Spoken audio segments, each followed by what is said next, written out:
So good afternoon. Can you hear me? Yes. Good afternoon to all of you. I'm very pleased to have you today to this session on excellence, evaluation. I don't know how you call it. I will call it in a different way. How we can ensure that our applicants, they have equal opportunities for access to our funding. And I think this is what we'll try to do with our evaluation system, to be transparent, to give the opportunities of equal treatment, and to ensure that everybody, whoever is placed in Europe, in the association countries, in third countries, they have the possibility to participate to our program. So I'm very happy to have all of you. You see, this session is also overbooked, and which demonstrates how important it is for all of us, the evaluation system, to have a fair and transparent evaluation system. My name is Anna Panagopoulou. I'm the director in Digital Research and Innovation, responsible for the Common Implementation Center, who, in a nutshell, we are there to put in place an implementation framework for the Horizon program, including evaluation. We have early on today the session on simplification, and there were a lot of questions and a lot of interest on how we can simplify evaluation. So I hope that during this discussion today, with the members, the panelists, we will be able to address also simplification in evaluation as well. For those that are familiar with the legal procedures, the legislative procedures, we have put in place the proposal for Horizon Europe almost a year ago. A lot of discussion at the Council and the Parliament. Now we are more or less finished this discussion, more or less, I would say. And what we have decided in the Commission is in parallel to develop the implementation framework for Horizon Europe. And therefore, we launched a consultation, an online consultation, in August, with a deadline extended to the 4th of October.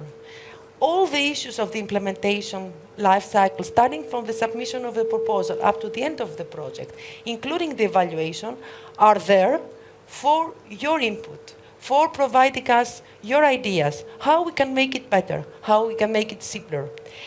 And this session and the R&I days actually are here for that reason, how we can co-design and co-create the priorities of the program and the implementation framework for the program. So we are here to share our views. Our speakers are here to share their experience, but we are here also to listen to you. That's why during this session, there will be a tool, Slido tool, and maybe Alan can explain to us how this Slido is going to work, where you are all invited to provide your questions while we are discussing. So we are really welcome your questions, which we'll answer afterwards. So Alan, I cannot see Alan. Could you please explain how Slido will work? Thank you very much. Good morning, everybody. So indeed, we're using this tool, Slido. You simply log on to the website slido.com. And you need to type in that code which is on the screen there, R900, which I believe is a code for the whole this whole event. And then you have to select the room where we are now, which is Copernicus. And then once you're in, as the discussion goes on, you can enter a question at any time.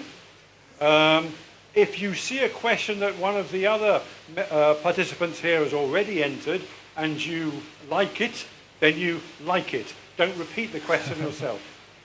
So as the meeting goes on, you'll see some of the questions scrolling up on the screens, and in principle, we'll be taking questions starting from those with the most likes. But I think we might be a bit interactive as well. Okay, thank you, Alan. Thank you for this clarification. So before I give the floor and introduce the panelists, I would like to highlight to you 3 or 4 more important inputs that we received through our consultation. So what the participants to the consultation said, actually we have more than 1,000 replies already in place.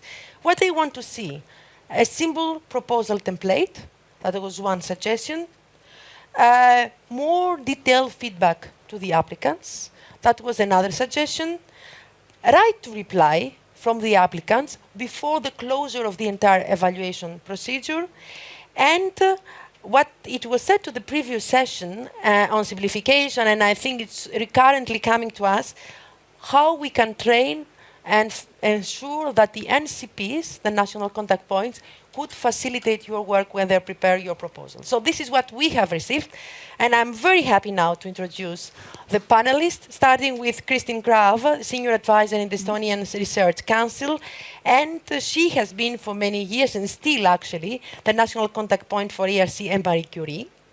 So I'm very happy to have you, Kristin, here with us. Then Nick Clausen is the Managing Director of the European Association of Research Managers and Administrators. And Nick, of course, he is at the other side receiving the input, complaints, and suggestions from his stakeholders. And he's very much familiar with how we are implementing the research program, FP7, Horizon 2020, and of course, Horizon Europe in the future will come.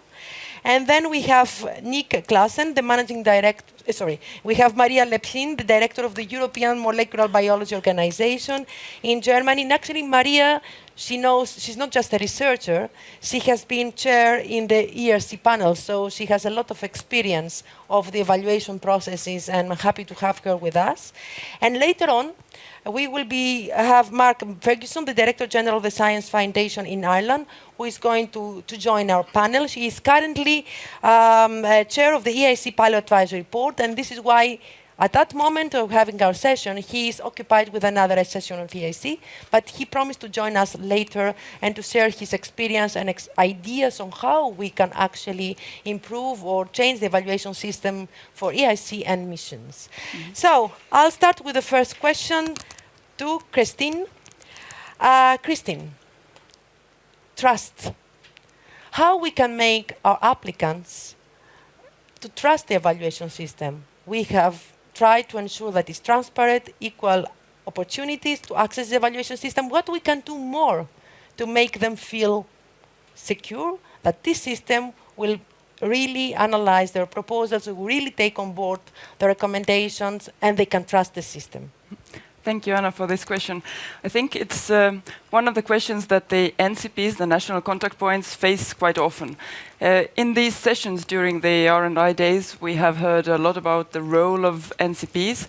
We have had insights into the different quality, etc. But one of the aspects that has not yet been mentioned is that NCPs also have to sell their framework program.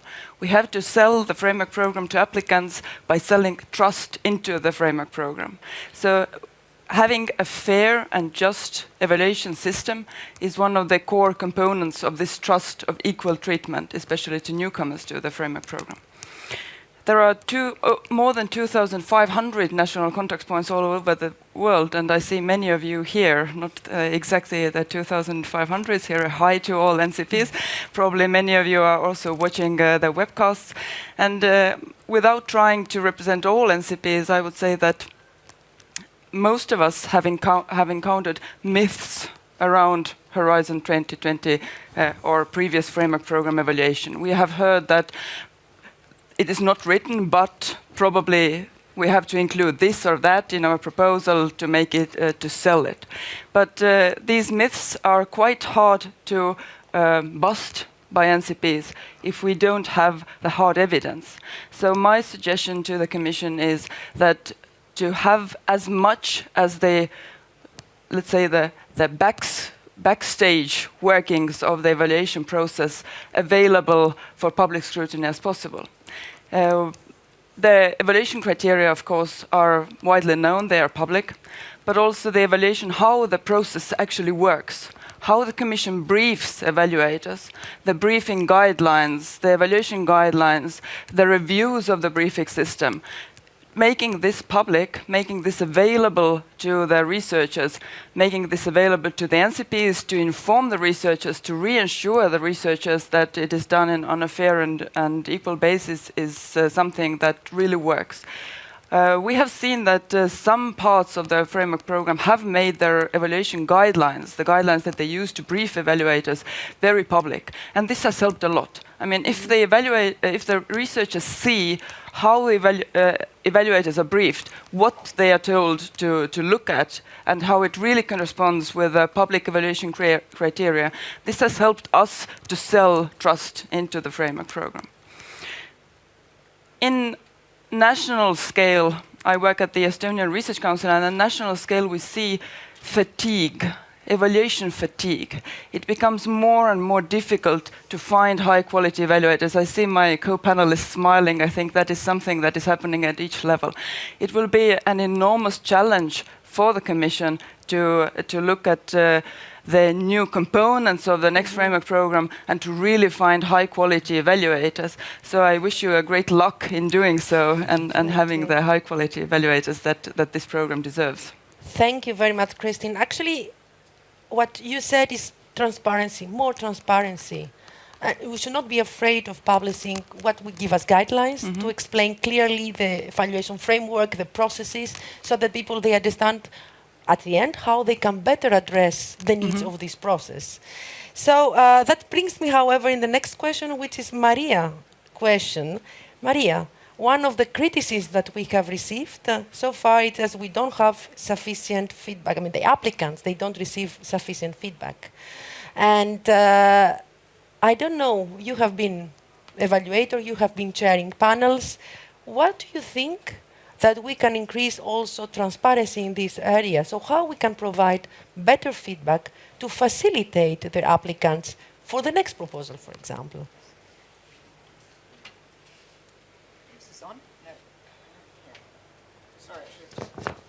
Yeah, it's now. It's on? Yeah. Yes? Okay, yeah. good.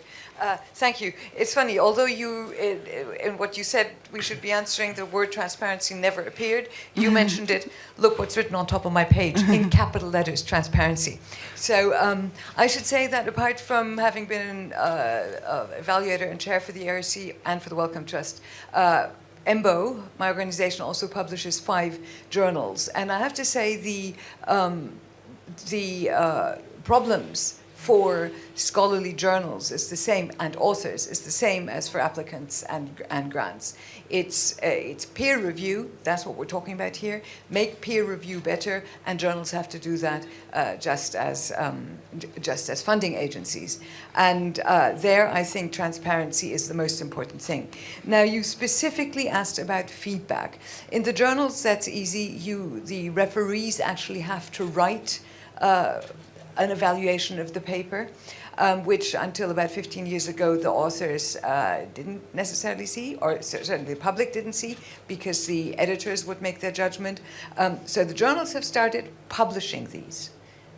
We've started doing that, it's now more common. So that makes for a lot of transparency, and it means that the authors know that the reviewers had to really think about what they write.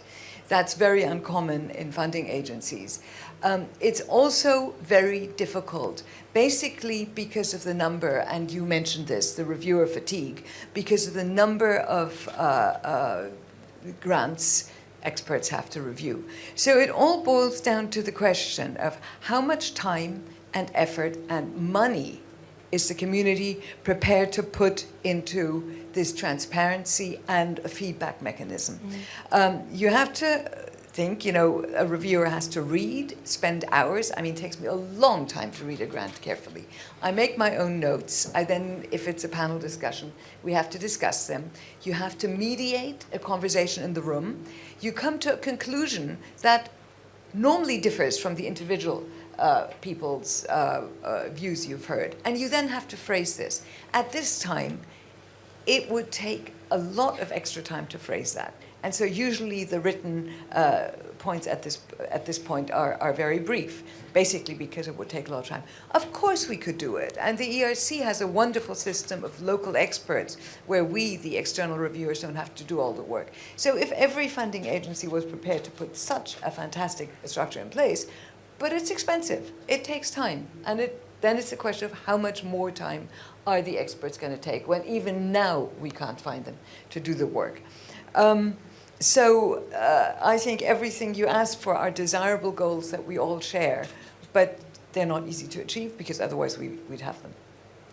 So I think the trust is another important point. It is often not public who the reviewers are. I do not understand why the EU, why the EC insists on that. The NIH and other panels have public have the names of the reviewers public. It would certainly increase trust. Of course, there has to be a level of anonymity. You don't want to be, you don't want to expose reviewers to retribution from disgruntled recipients. But I think making reviews transparent for journals and doing a similar thing and open in the funding agencies would be a very good step. What we have to remember, and I think this is really important, is I just submitted a grant and I got back a glowing review, very brief, just the best grant he or she had ever read. And then a long, very short, and then a long one that was negative and took my grant apart. Of course, I didn't get the money because the positive one just thought, this is so good, I didn't have to write anything. Didn't work. So, but what this also says is that we have to remember we're all human. We try to be as objective as we can. We aren't objective. And experiments have been done where the ranking has been done twice, and it goes all over the place. So whatever feedback we give, as a recipient, as an applicant, you take apart the feedback bit by bit and say, oh, they were wrong there. But there is also a human factor in there, and there's a matter of taste, you know. Who's better, Alexander McQueen or John Galliano? They're both fantastic. You can't rank them. They're different tastes. So everything we, the community, wants is correct and desirable, but it's very difficult to implement. I think we'll return to a more positive note on this later, but just to be provocative. Okay, thank you, Maria.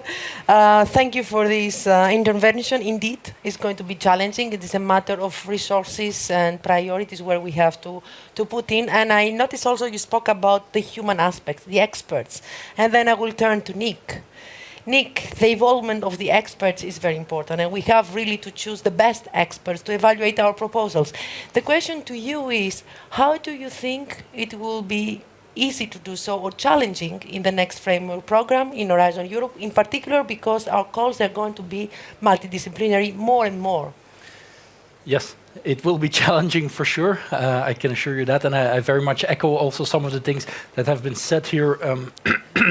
Around trust very much, and I think that is already starts with the selecting of the evaluators. And I want to bring it to a level where I think 4 expertises or parts of experts are or sorts of experts are very much necessary. You, on the one hand, have the disciplinary expert, so the expert in the field, and there are some issues there with always getting the right people in the sense that you have the evaluators database, but there is not really a check at the gate, so to speak. People sign up, but only when they come into the review process is it really seen if they reflect that profile. Also, there could be more robustness maybe in the keywords and so on. So that's an important one for disciplinary experts. But as you said, the interdisciplinary, intersectoral aspect is also very important and will be very challenging. I think we saw in Horizon 2020 and even before that an evaluation that is done interdisciplinary is a very difficult proposition.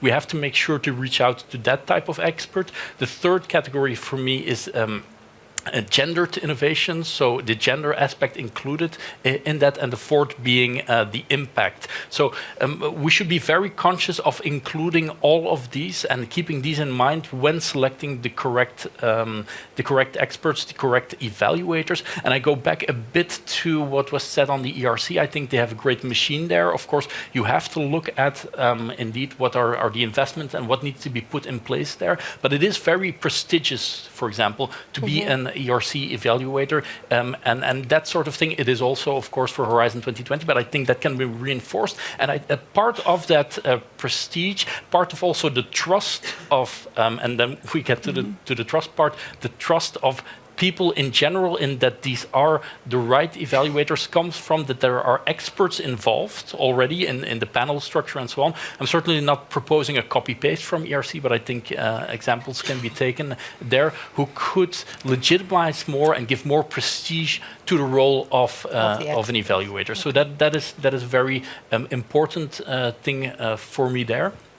Also, where do you get them, of course? And part of this, I think an easy gain could be through liaising with and using the communication channels of the national funding agencies who have their lists, they have their expertise and so on. That could be a good multiplier. Next to that, the prestige that I was talking about will automatically also have an effect in this. Now, one thing I also want to say there is it's not fully on how to reach those people, but mainly on briefing them in a correct way, because that goes to what you were saying about the interdisciplinary context. So there are more and more people emerging who are positioning them as interdisciplinary experts. So finding them also without the conflict of interest situation could also play is an issue, but it is certainly doable. It is an idea of how can we locate them, and then also make sure that the other members from the panel are briefed correctly, have the correct expertise to appreciate what might not necessarily within their discipline be the most challenging thing, but in an interdisciplinary or intersectoral context might be extremely important, and especially when we look at the missions and the portfolio management that you might have to do. In that context, it is very important for people to be aware of the full picture there. And then this sort of trust through a chain such as ERC, of course, you have to look at how to do that, I think would be of great importance to strengthen the database. Look also at maybe gatekeeping of the database, quality control, quality assurance. That's some of the things that we feel strongly about. Okay, thank you very much. So I'm trying quickly to conclude. First of all, it's going to be challenging, more challenging than the past. We have to be more open who to put in the database, who will be able to address all the different disciplinary aspects of the proposals. They have to be well briefed. They have to be able to understand the overall impact of the call, what we expect out of the call, and then open to suggestions from the other experts that are coming from a different discipline. So brief them better, make them to understand better what are the expectations, and also to look at the best practices. ERC is considered to be one of the best practices. We have the scientific council there who is established the evaluation system around to see how we can transport and if we can transpose this practice to other parts of the programs and how. Yes. So I try to conclude. Thank you very much. So I think it's the moment to turn to the questions from the participants, and I'll start with the first one with 17 likes, and it's addressing really the feedback to the applicants before the end of the evaluation, and actually is talking about the two-stage procedure, where in the first stage the proposal is evaluated on excellence and expecting impact, and the applicants, they're invited to the second stage, but they don't get any feedback in between about what they have submitted as a proposal. So the question here is, and I think it's a question that could be addressed to all of you, whether a more detailed feedback between the first stage and the second stage would enable the applicants to prepare better their proposal for the second stage. So who would like to start? Maria. Yeah, it's interesting. Of course, every scientist wants advice all the time. Well, if they're good, they should want that. And this is what's being asked for here. On the other hand, scientists are very independent, or researchers, I shouldn't restrict it to science. Scholars are independent thinkers. And I think this gets back to what we saw before. The proposal might have made it into stage 2 because one person, 60% of the panel thought it was really good, and 40% of the panel had reservations. It's very rare that everybody agrees. What is then fed back? It's not clear. If the 40% had their way, they should, use more animals, and the others would say, well, do it because that's physiologically relevant. The other says, use more cells because you don't want to use the animals. So I think it's simply difficult. It also takes time. But comments, it's not that hard to make comments available. So again, the ERC doesn't have this two-stage anymore, which angers the applicants because you have to write 2 big things, even if you don't know whether you get into the second. But those views can help. The danger is that the person will then say, yes, but I've done all this, and now you're still not giving me the money. But I think that feedback should not be too difficult if it's clear that it is not a template for preparing the grant. Okay, thank you. Nick? Yes, indeed. It could be interesting, could improve it, but I very much agree with what was said here in the sense that it's not necessarily always a plus. Look also a bit at the operational side and to talk about giving a chance to give also feedback on the feedback before the real results are in. So having 2 extra moments of feedback might operationally make it much more difficult. And I really, coming from an implementation perspective, am possibly worried about the time to grant and making it a more heavy procedure. So that is very important on that side. So yeah, very much agree with that. It could be a good thing, but it's not one-sided that this is for sure something that we need to do. Okay, Christine, would you like to add something? It seems to me that the evaluation exercise is, in some senses, a zero-sum game. You gain something, then you definitely have to give away something. And in the 2-stage evaluation, the time to grant is already very long. So if you again compromise that, so if decisions are to be made, what kind of feedback should be given and how detailed feedback should be given after first stage, then all this has to be out in the open. So what will we give away when we decide to do that? We give away money, of course, it's expensive, and then time to grant. Is it worth it? This kind of debate should happen before decisions are taken, because if you ask people, would you like more detailed feedback after a first stage, then of course the answer is always yes. So. Yes, very much agree with that. And everything that is done in such procedures, efficiency and effectiveness need to be weighed very much. The efficiency, because all actors are spending quite a lot of money on the proposals, on the evaluation, on the whole procedure. So that has to be also a real element if we want to be efficient, if we want to move forward. So I'm trying a little bit to conclude that that's a good idea, but one should analyze the pros and the cons, and even if we go in this direction, we should not do in a way that we will lengthen more the time to grant, or we create other inefficiencies in the whole evaluation process. But I think it's a point taken. We'll have to analyze on the Commission side whether we can do and if we can do something more there. So I go to the second question. What do you think about, changing all the time, sorry. What do you think about gender-blinded evaluation of individual grants in order to decrease bias? Who would like to reply? Maria. So this is, of course, something that everybody cares about. It's extremely important. So at EMBO, we did a study on this. We actually did an experiment about, well, in the early 2000s, and we did gender blind the applications, which is fairly easy at the postdoctoral level. These are applicants for postdoctoral fellowships because they don't have a huge CV. It's very difficult to gender blind an experienced scientist. If I submit a grant, people will know who it comes from, and you can gender blind until you're green in the face, they'll still know. But at that stage you can do it, and so we did. And of course we are a transparent organization, so we had to publish. It came out worse. And so that's very depressing. Similarly, there's the idea that interviewing would help. Women do worse in interviews than men. They are less self-promoting, apparently. There are studies that say when interviews are introduced, women do worse. And finally, I can again report from EMBO, in the elections, women do better, have a much higher. So of the people who are proposed for membership, the chance of a man to be elected is much lower than that of a woman. This has changed massively over the last 10 years. So I think the best thing, and the very recent study that came out, I think from France, where committees were looked at, if they were aware that they were biased, the bias went away. So I think we're really seeing a very good effect here of people of people being aware and of the system flipping. And I've seen it actually in committees happening. Okay. So, touch wood, that question may be obsolete. Let's hope. Okay.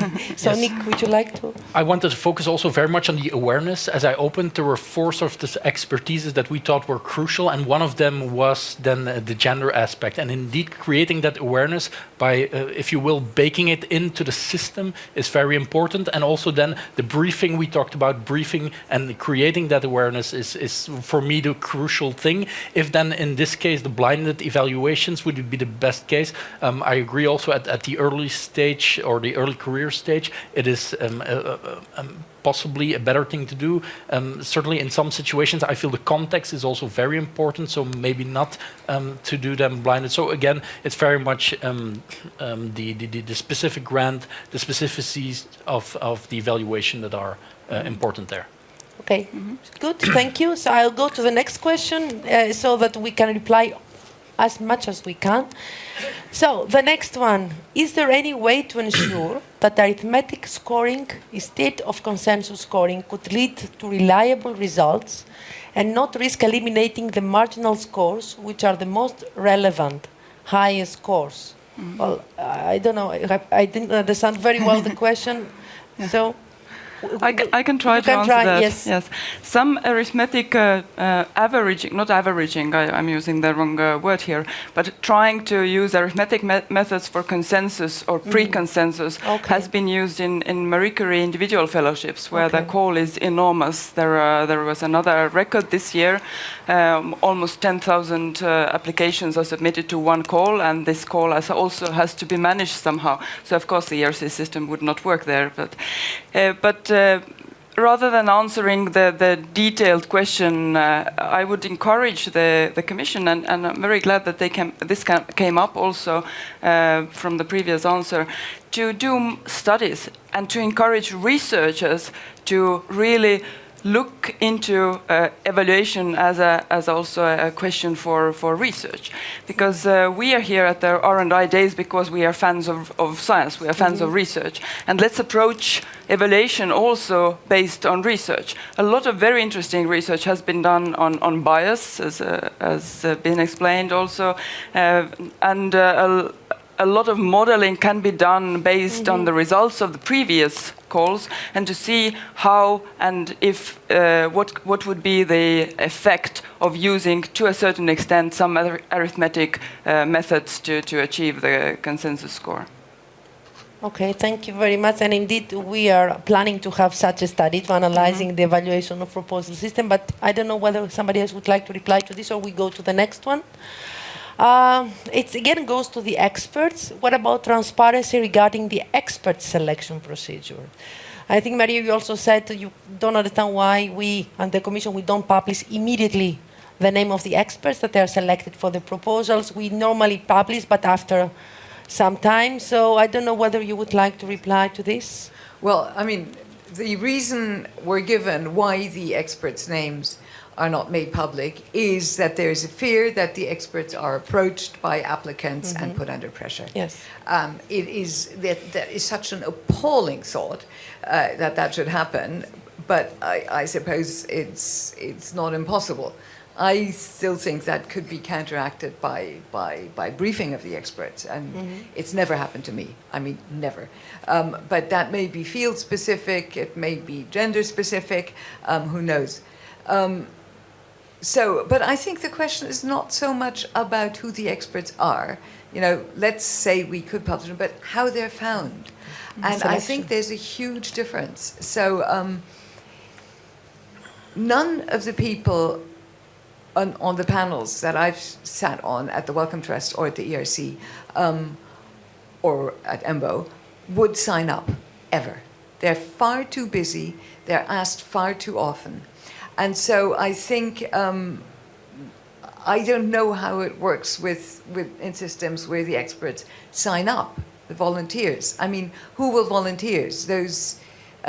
You either have to be an absolutely crazy idealist and burden yourself with even more work, or you have not to be asked very often to do other things like that, like sit on committees or review papers. And then you have to ask yourself, who are the best ones? I mean, it sounds terribly arrogant, but I think there is a problem there. We don't know how they're selected. And, you know, again, if they were public, that would certainly increase trust. So I don't know what the questioner of that question was referring to, but maybe we can ask. I don't know who asked the question. Yes, please. I have this one. So this is for the audience. Here you are. The question was how the experts are found. So the selection of experts, basically. so you will have to respond for the other Horizon 2020 at the ERC. The panel members decide on who, as a group, who are the most experienced and most expert scientists in that field, and they're asked. And that's actually where the team, the staff at the ERC comes in. They're fantastic. They know the fields very well. They themselves are trained scientists. So it's just, just like at a journal. That's what a journal editor does. They look around. This is what the paper is about, or this is what the grant is about. Who are the best people in the field who can understand this work? And then they're asked. Unfortunately, 80% of them say no, because they're too busy. Are the panels chosen? They're chosen by the council in a similar way. Mm-hmm. So it's from the top of the community. It's not by volunteering. So I don't know whether, Nick, you would like to add, based on your experience, there is, of course, a selection process and...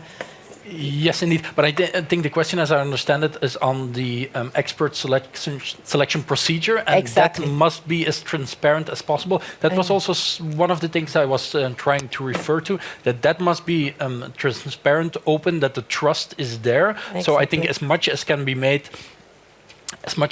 made public there is important, including also the evaluators, maybe with a time lag, depending on, but not too large of a time lag. So that is important. I think the transparency is mainly on the procedure level, more than certainly not why that individual expert was. It's like, I think that would go way too far and operationally wouldn't work. Okay, so just from my side to reply also that everybody could subscribe himself on the expert through the Funding and Tenders portal, and there is a selection procedure that has been established and normally is published in the portal, but we will certainly look how we can increase visibility and transparency about this, because it is one of the most important aspects for increasing the trust to the system indeed. Next question is how to be sure that there is no conflict of interest between reviewer and project applicants. No. Maybe Kerstin, would you?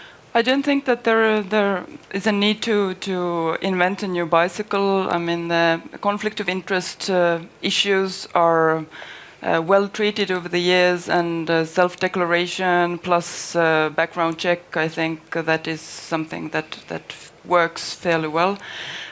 But with a very large pool of evaluators that the Horizon 2020 is using now, that more of the evaluation is taking place remotely, and that gives also access to reviewers who are not in Europe even. So the global pool of evaluators can be used for evaluating. That I think also reduces the conflict of interest. But in some fields it is quite a difficult issue, because the fields can be very small, people know one another, there can be different conflicts of interest. There is the positive conflict of interest that you know very well this person, you have published with them, but there is also the negative side that you belong to another school of thought, and you are not positive towards this kind of research. But there are no new methods, I think. The methods are there. That was very interesting. It really relies on the integrity of the scientists involved, like everything. Some people will publish fake data and get out a paper in one of the top journals and land a job when their competitor was honest and didn't. And some people will hide their conflicts of interest. So you're right, the background checks and the self-declaration is taken extremely seriously. One really has to reassure the community about that. If people want to lie, I mean, we've had a case where a panel chair had her son-in-law as an applicant. Different name, different field. Nobody could have detected it, and they didn't declare it. What can you do? What can you do? Anybody can lie. So we just have to train our young people about research integrity. Research integrity, that has to be taken seriously. And then we wouldn't even have to ask this question. I know, it's over-optimistic. But I see Nick has Yes, some yes. objections or some ideas. Yes, some ideas. One, you cannot be sure. Indeed, it is dependent on the declaration of the person in the end, because in some cases it's too much expecting from the administration that you would be able to detect that. And it is the larger picture, has been said here. We are quite active in projects on a project on research integrity. And I don't know if everybody in the room knows, but that field in itself is advancing at a rapid speed. The importance that is put in that also by DGRTD, it is indeed furthering that, making that much more standardized and defined, developing possibly standard operating procedures for that. That is a key thing, and it's more advancing the integrity of science as a whole, which is also very important in the credibility challenge that we face today with, as we can say, the post-truth era, and also with the sorry, I forget the word here for a moment, but the reproducibility crisis. Yeah. And there it's very important that we advance research integrity as a whole, and that will also have its effect here. But in the end, you cannot completely, there will always be people who don't have that integrity, but we need to advance as much the general picture, and that will help here. Good, and I think it is an important point that we have to further develop. Of course, it's not always possible to detect these cases. I like very much the next question as well. As NCPs, we spend much time searching the relevant policy papers for our clients that submit to a certain topic. And the question is, are evaluators briefed on the respective policy paper? What is, for every core topic, the relevant policy papers were indicated in the topic text. So, what do you think? I think it goes a bit to what Nick said before, that we have to brief well the evaluators, that they have an understanding of what they were going to evaluate and what is the impact of the outcome of this call. Yes, as I understand it, this is indeed done, but I think it could be ramped up, and there could be more of this. So there needs to be a much more extensive and rigorous preparation briefing of those evaluators. Having said that, also to try to involve every relevant policy paper is very difficult, because everything is connected. Also, when you go to a mission approach, that will certainly not decrease. So. Yes, the most relevant policy papers, certainly through a good briefing. Finding all of them is a bit an expertise in its own, and I know a lot of people are doing that. And coming a bit to my community, the research management and administration community, it's very much also support services at research performing organizations who take that to heart and try to support their researchers in that way. Having said that, some do a very good job of that, some really aren't working on that at all. Okay, thank you very much. May I interrupt a bit to the question and answers part to welcome Mark Ferguson, the director of the General of Science Foundation of Ireland, who is also the chair of the AC Pilot Advisory Board, and he has been member of the LAMI group. And thank you for joining our panel. I know that you have been involved in another panel, that's why you were a bit late, but actually you arrived at the right moment to ask the most difficult question to you. How evaluation will work for EIC and missions? What are your ideas about this? It's not well defined, we have a legal framework, but how do you think we can address this? Very good. So first of all, my apologies for being late. I was speaking in the EIC session and I've just run from that session, so I apologize. The European Innovation Council has already started and will do more novel evaluations. So for sure, everyone will get an interview. We are really not interested in receiving proposals that have been written by consultants. We are really interested in interviewing the entrepreneurs and seeing what they want to do. We are interested in getting a very fast and effective feedback. So that means that we need to use panels of people who will have on them well-renowned entrepreneurs, venture capitalists, scientists, and so on. and where people will feel that they've had a fair hearing, because most proposals are not funded. So I think when you go away, you need to feel as if you've been got a good evaluation, a good hearing, and good feedback. And then we need to be smooth and make rapid decisions. We're also going to experiment in a few other things. What I'm now about to say is ideas, not necessarily what will happen, so just let me be clear about that. But one of the ideas may well be that a preliminary proposal is a little video that's used by a number of organizations around the world. It's quite impactful for someone to present their proposal. So I think we need to be thoughtful about how we can both have impactful proposals and fair evaluations, and we need to evolve with the time, and there are appropriate ways of doing that for different things. I would point out that the European Research Council has used interviews for a long time, and it's very effective. Thank you very much. And indeed, what is one of the ideas that we are analyzing currently is how we can enhance the interview system across the program. Maybe it's not possible to interview everybody, but indeed we can experiment with more interview system across the program. So I will go back to the Slido questions, and I'll take the next one. How do we ensure that when a given reviewer is consistently at odds with all others, that the ability and expertise of that reviewer is examined? Reviewer is either more visionary or doesn't have sufficient expertise. So who would like to reply to this question? Maria. I'll start again. So there are interesting studies that, everybody wants high-risk, high-gain projects. Now, what people forget is that risk means it's likely to fail. And so people want high risk, high gain, but absolute certainty, total paranoia. And there have been studies that suggest that those projects that get a wide range of grades are in fact the most interesting, the most innovative, because the fraidy cats will give it low grades just because they're afraid, whereas the visionaries in the panel will have the vision and will say, see if I care if it fails. So, but it's very hard to implement that. So on a recent panel where I was, we tried to keep that in mind. Again, it's human nature that some play safe, and that's a strategy that wins, and others take high risks and high gains. Unfortunately, with consensus, of course, the safe ones are more likely to win than the crazy ones. But again, I think it's part of what we discussed before. It was brought up that it's important that the evaluators are briefed, and the ERC, of course, constantly insists on the high-risk aspect. And so in those panels, it's easy to remind the panel members to risk a little bit and get rid of that low grade just because, this is never, how can this person propose this? It's never been done before. Yeah, exactly. They're proposing it because it's never been done before.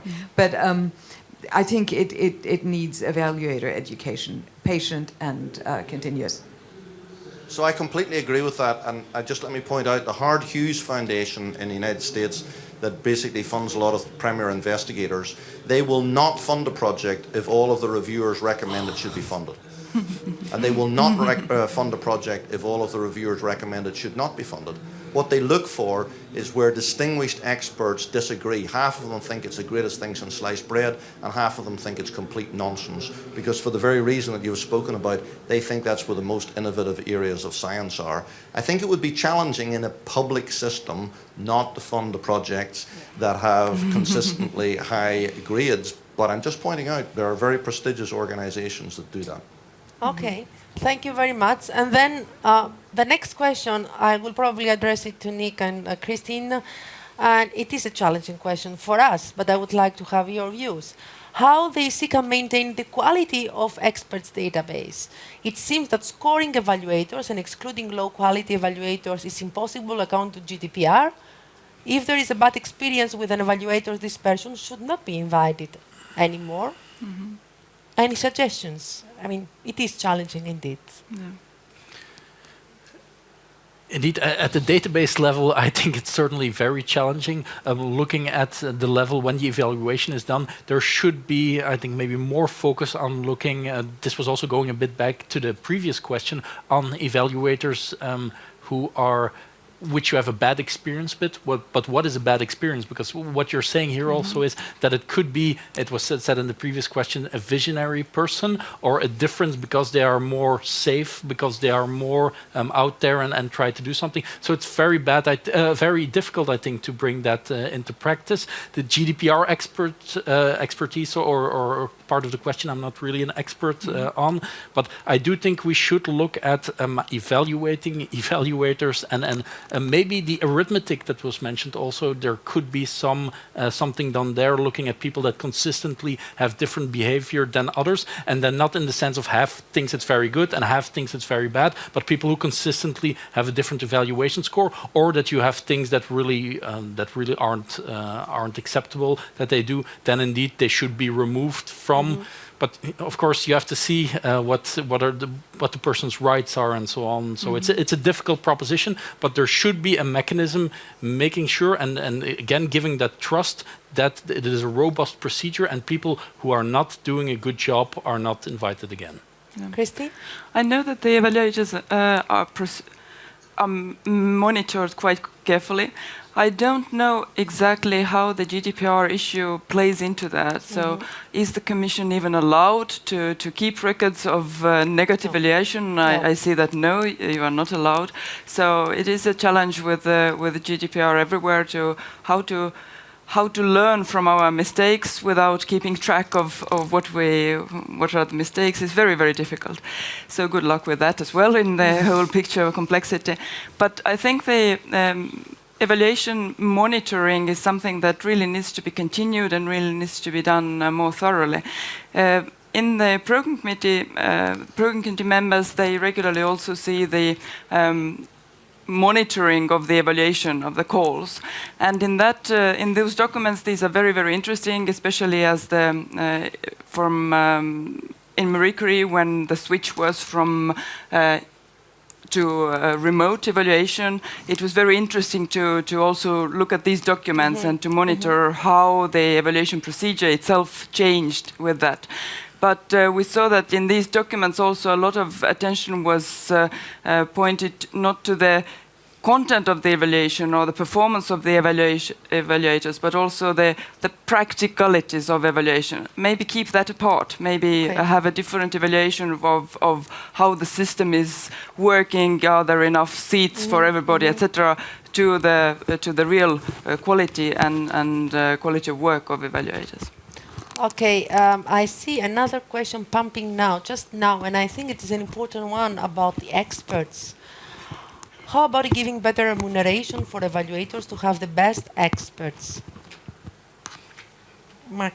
So I'll say a couple of things. First of all, nationally, Science Foundation Ireland uses only international experts, and we do pay them well, but we do expect certain kinds of behaviour, like we expect that person to do the evaluation. They don't expect them to hand it to a junior person and ask them to do it. We expect it delivered on time, and we expect it at a high quality. I think when you start to scale that to the scale of a large operation like Europe, it's much more challenging. Okay, it's much easier in a smaller country. It's much more difficult with scale. I'd just like to say that I think a lot of this is going to change. Artificial intelligence and machine learning will, I think, play a big role in the future in evaluation. Already, the major companies like Elsevier, Springer Nature have services that will actually objectively give you a referee, so you can put in an application or a paper. They will scan the world's literature, they will tell you who are the experts in that, and they will also tell you based on the acknowledgements on the paper whether they have any potential conflicts of interest such as funding or collaborations, and that can be done in seconds. And there are people experimenting, particularly the Chinese, with feeding in the proposals, doing machine learning across the text, and then seeing whether this really is a state-of-the-art proposal or whether it's actually been done before. And that may be better done by a machine than a human, because most humans can't read all of the literature, but of course the algorithm and so on will have just as much bias as the current system does. That's not a unique problem. So I think a lot of these things will change in the future with scale, and we may see a lot of screening taking place more automatically, but that's just a vision. And I would really encourage member states and the Commission to experiment. I think it's really important that we do experiments in evaluation, and we call them experiments, and we look at the results, and we're prepared to have something that didn't work very well. Okay. And I point out that in the Danish system, they did an experiment where they absolutely decided what projects to fund based on a random number generator, and they just picked the proposals. And if you go back 3 to 5 years and use any metric, there's no difference in the performance of those proposals than the one that went through peer review. So I think that's an interesting lesson to all of us. Okay, so more artificial intelligence, but for the moment, let's keep the evaluator. So, Just about Maria. the money. I mean, ERC pays, Welcome pays, Ireland pays, some others pay. It's nice to get the money when you've really completely exhausted yourself with a week of interviews. But, you know, if I didn't want to do it, the money wouldn't make me do it. And so I think it is part of our academic duty to participate in evaluations.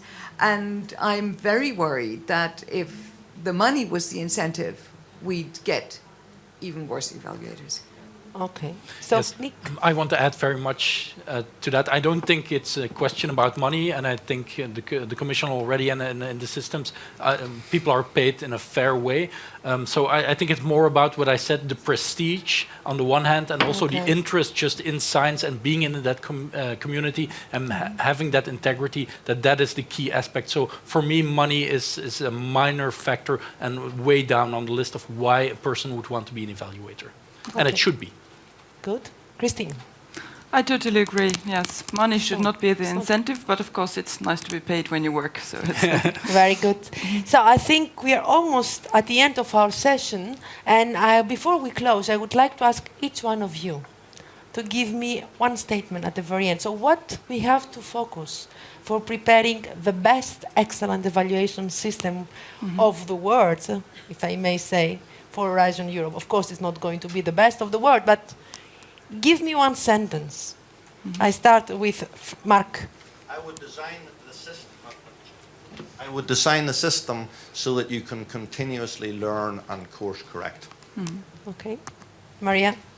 I think this is going to be very old-fashioned. I think we have to rely on virtues and foster those. So trust, integrity. Integrity can be trained and should be trained. We need a lot more of that, and transparency. Thank you. Nick. Indeed, yeah. Integrity and transparency, very important. I think we're on the right road, but one of the other things that's a bit outside of that scope of your question, but a key thing there also is to realize that we have to invest enough in research and innovation. And the key message there is to have enough money for all of those very good proposals to be funded in Horizon 2020, in Horizon Europe. So I think that is a key thing. Next to the evaluation, and it's very important to do in this climate. Spread these words across the member states, across the European Union, to your finance minister. Tell them that they have to finance research and innovation. So, Christine. yes, have a research-based evaluation system, and make everything that can be made public. And also, I second to the experimenting, small-scale experimenting and learning from the process. I think that would something really improve. I would like to thank all of you for this excellent participation, excellent debate. I would like to thank all of you for the number of questions which we were not able to reply to all of them. But don't forget, on the ground floor, we have our village, and Kaban number 21 is the one dealing with implementation. Please join us, ask any questions you may have, make any suggestions you may have on evaluation and other aspects of implementation. And for those that they haven't done it yet, fill in your ideas in our online consultation, which my colleagues now, they demonstrate the link. So design together with us the implementation framework for Horizon Europe. Deadline for consultation, the 4th of October. Thank you very much, and enjoy the rest of the day. Thank you. Thank you. No, I understand. Yeah.